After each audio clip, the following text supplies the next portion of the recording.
ಎಲ್ಲರಿಗೂ ನಮಸ್ಕಾರ. ಯುಗಾದಿ ಹಬ್ಬದ ದಿನ ಈ ಎರಡೂ ಕೆಲಸ ಮಾಡಿದರೆ ವರ್ಷ ಪೂರ್ತಿ ಧನಲಾಭವಾಗುತ್ತದೆ. ವಿಶ್ವಾವಸು ನಾಮ ಸಂವತ್ಸರ ಆರಂಭವಾಗುವ ಶುಭ ದಿನವೇ ಯುಗಾದಿ. ಯುಗಾದಿ ಹಿಂದೂಗಳಿಗೆ ಹೊಸ ವರ್ಷದ ಆರಂಭವನ್ನು ಸೂಚಿಸುವ ಹಬ್ಬವಾಗಿದೆ. ಈ ದಿನವನ್ನು ಹೆಚ್ಚು ಶ್ರೇಷ್ಠವಾದ ದಿನವೆಂದು ಪರಿಗಣಿಸಲಾಗುತ್ತದೆ.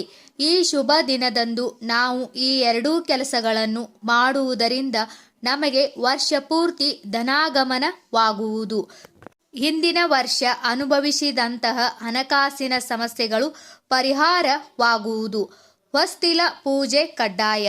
ಅಭ್ಯಂಗ ಸ್ನಾನವನ್ನು ಮಾಡಿದ ಬಳಿಕ ನೀವು ಮಾಡಬೇಕಾದ ಪ್ರಮುಖ ಕೆಲಸವೆಂದರೆ ಪೂಜೆ ಕೈಕಾರ್ಯಗಳನ್ನು ಪೂರ್ಣಗೊಳಿಸುವುದಾಗಿದೆ.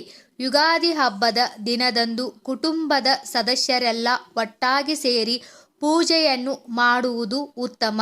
ಪೂಜೆಗೂ ಮುನ್ನ ಹೊಸ್ತಿಲ ಪೂಜೆಯನ್ನು ಕಡ್ಡಾಯವಾಗಿ ಮಾಡಬೇಕು. ಹೊಸ್ತಿಲನ್ನು ತೊಳೆದು ರಂಗೋಲಿಯನ್ನು ಹಾಕಿ ಹೂಗಳಿಂದ ಅಲಂಕಾರ ಮಾಡಿ ನಂತರ ಅರಿಶಿನ ಮತ್ತು ಕುಂಕುಮವನ್ನು ಹಚ್ಚಿ ಈ ದಿನ ತಪ್ಪದೆ ಹೊಸ್ತಿಲಿಗೆ ತೋರಣವನ್ನು ಕಟ್ಟಬೇಕು ಎಂಬುದನ್ನು ಗಮನದಲ್ಲಿಟ್ಟುಕೊಳ್ಳಿ. ಮೊದಲೇ ಕೆಲಸ, ಮುಂಜಾನೆ ಅಭ್ಯಂಗ ಸ್ನಾನ ಮಾಡಿ. ಯುಗಾದಿ ಹಬ್ಬದ ದಿನದಂದು ನೀವು ಮಾಡಬೇಕಾದ ಪ್ರಮುಖ ಕೆಲಸವೆಂದರೆ ಅದುವೇ ಅಭ್ಯಂಗ ಸ್ನಾನ, ಅಂದರೆ ಎಣ್ಣೆ ಸ್ನಾನ.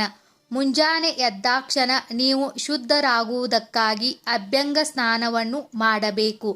ಈ ಸ್ನಾನಕ್ಕಾಗಿ ನೀವು ಎಳ್ಳೆಣ್ಣೆಯನ್ನು ಬಳಸಿಕೊಳ್ಳಬೇಕು.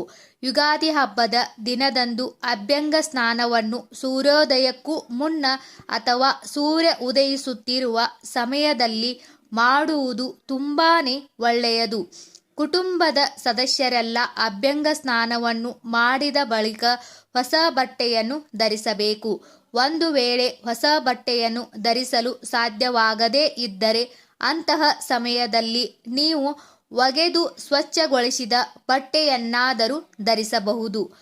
ಎರಡನೆಯ ಕೆಲಸ, ನೀರಿನ ದಾನ.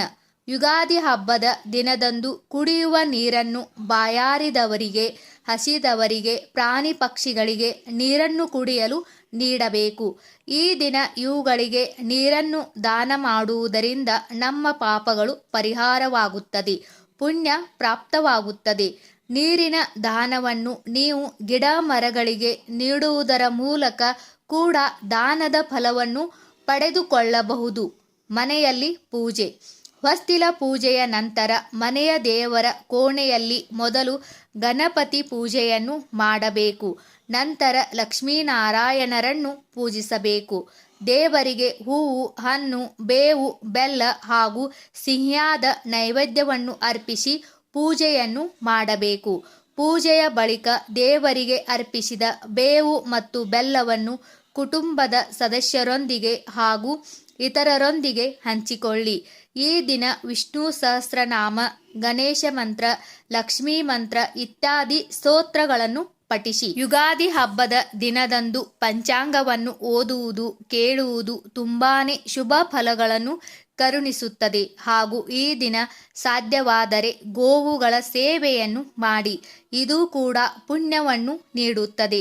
ಯುಗಾದಿ ಹಬ್ಬದ ದಿನದಂದು ಈ ಕೆಲಸಗಳನ್ನು ಮಾಡುವುದರಿಂದ ವರ್ಷವಿಡೀ ನಮಗೆ ಧನ ಧಾನ್ಯದ ಕೊರತೆ ಇರುವುದಿಲ್ಲ. ಸ್ನೇಹಿತರೆ, ಈ ವಿಡಿಯೋದಲ್ಲಿರುವ ಎಲ್ಲ ಮಾಹಿತಿ ನಿಮಗೆ ಇಷ್ಟವಾದರೆ ದಯವಿಟ್ಟು ನಮ್ಮ ಚಾನಲ್ ಸಬ್ಸ್ಕ್ರೈಬ್ ಮಾಡಿ, ವಿಡಿಯೋಗೆ ಲೈಕ್ ಮಾಡಿ, ವಿಡಿಯೋನ ಶೇರ್ ಮಾಡಿ. ಎಲ್ಲರಿಗೂ ಧನ್ಯವಾದಗಳು.